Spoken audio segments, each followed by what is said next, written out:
أعوذ بالله من الشيطان الرجيم بسم الله الرحمن الرحيم رب اشرح لي صدري ويسر لي أمري واحلل عقدة من لساني يفقهوا قولي۔ रसूलुल्लाह सल्लल्लाहु अलैहि वसल्लम का बचपन। अरबों में रवाज था कि शीरख्वार बच्चों को परवरिश के लिए देहाती औरतों के हवाले कर देते थे ताकि उन्हें साफ आबो हवा, खुली फिजा मुयस्सर आए और उनकी ज़ुबान भी खालिस अरबी हो।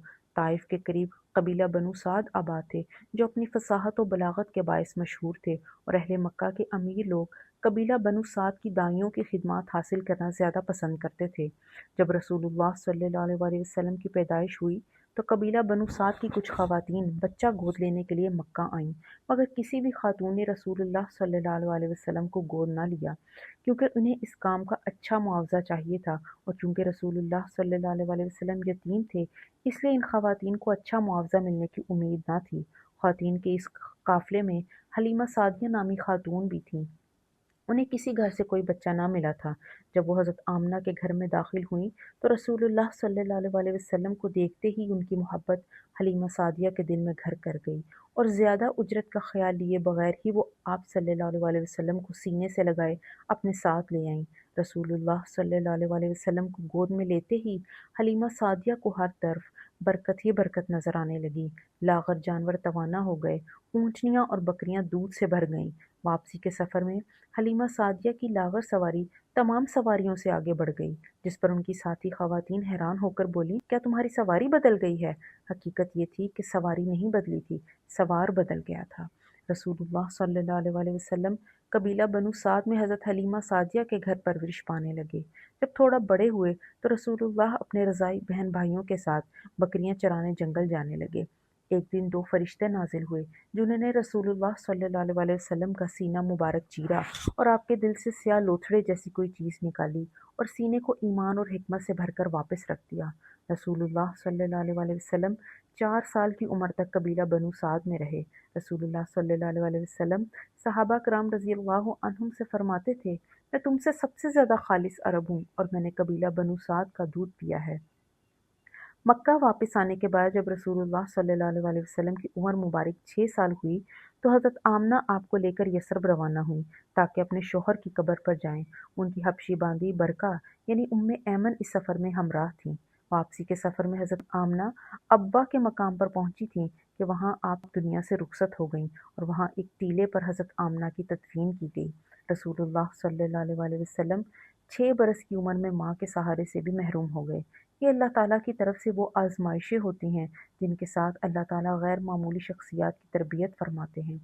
उम्मे ऐमन जो खुद उस वक्त 16 या 17 बरस की थीं, रसूलुल्लाह को मक्का वापस लेकर आईं। यहाँ रसूलुल्लाह के दादा अब्दुल मुत्तलिब ने अपने पोते को अपनी परवरिश में ले लिया। अब्दुल मुत्तलिब रसूलुल्लाह सल्लल्लाहु अलैहि वसल्लम को एक लम्हे के लिए भी अपनी नज़र से ओझल न होने देते थे। काबा के साए में जब अब्दुल मुत्तलिब के लिए कालीन बिछाया जाता जिस पर किसी को बैठने की इजाज़त न थी, अब्दुल मुत्तलिब अपने प्यारे पोते को अपने साथ बिठाते थे। मगर लाड प्यार के ये दिन भी जल्द गुजर गए और अब्दुल मुत्तलिब इस दुनिया से रुखसत हो गए। इस वक्त रसूलुल्लाह सल्लल्लाहु अलैहि वसल्लम की उम्र मुबारक 8 साल थी। इस वक्त रसूलुल्लाह के चचा अबू तालिब आपके सरपरस्त बन गए। रसूलुल्लाह सल्लल्लाहु अलैहि वसल्लम शुरू से ही नहायत शरीफ, बावकार और हयादार थे। आप अपने लड़कपन में भी अरबों में मौजूद बुराइयों और शिरकिया रसूमात से दूर रहे। सच्चाई, अमानतदारी, हमदर्दी, रहमदिली, बहादुरी और मामला फहमी की खुसूसियात आप में लड़कपन से ही मौजूद थीं। रसूलुल्लाह सल्लल्लाहु अलैहि वसल्लम की उम्र 12 बरस थी जब आपके चचा अबू तालिब के साथ आपने शाम के सफ़र पर निकले। शाम के शहर बुसरा की शाहराह के किनारे पर इस काफिले ने पड़ाव डाला, जहाँ बहीरा नामी एक राहब की खानकाह थी।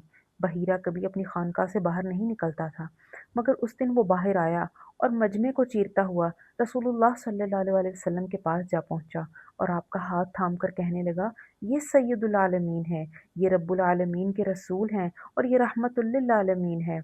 कुरैश के बूढ़ों ने पूछा कि तुम्हें कैसे मालूम हुआ?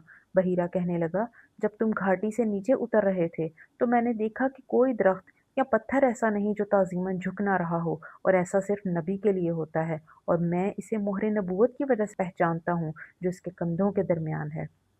بحیرہ نے ابو طالب کو قسم دی کہ اس لڑکے کو شام نہ لے جائیں، کیونکہ اگر رومیوں نے اسے نبوت کی صفات کی وجہ سے پہچان لیا تو قتل کر دیں گے۔ آخر ابو طالب نے رسول اللہ صلی اللہ علیہ وسلم کو ایک آدمی کے ساتھ واپس مکہ بھیج دیا۔ رسول اللہ صلی اللہ علیہ وسلم 10 سال کے تھے جب مکہ کے مضافات میں ان لڑائیوں کا سلسلہ شروع ہوا جنہیں حروب فجار کہتے ہیں۔ رسول اللہ کی عمر مبارک 15 برس تھی جب حروب فجار کی چوتھی لڑائی شروع ہوئی، جو قریش اور بنو قیس کے درمیان تھی۔ اس جنگ میں رسول اللہ بھی اپنے چچاؤں کے ہمراہ میدان جنگ میں موجود تھے۔ رسول اللہ صلی اللہ علیہ وسلم اپنے چچاؤں کو دشمن کے چلائے ہوئے تیر لا کر پکڑا رہے تھے تاکہ تیروں کی کمی نہ ہو، اور یہ رسول اللہ صلی اللہ علیہ وسلم کے لیے کسی بھی جنگ میں شرکت کا پہلا تجربہ تھا۔ وآخر الدعوانا ان الحمد للہ رب العالمین۔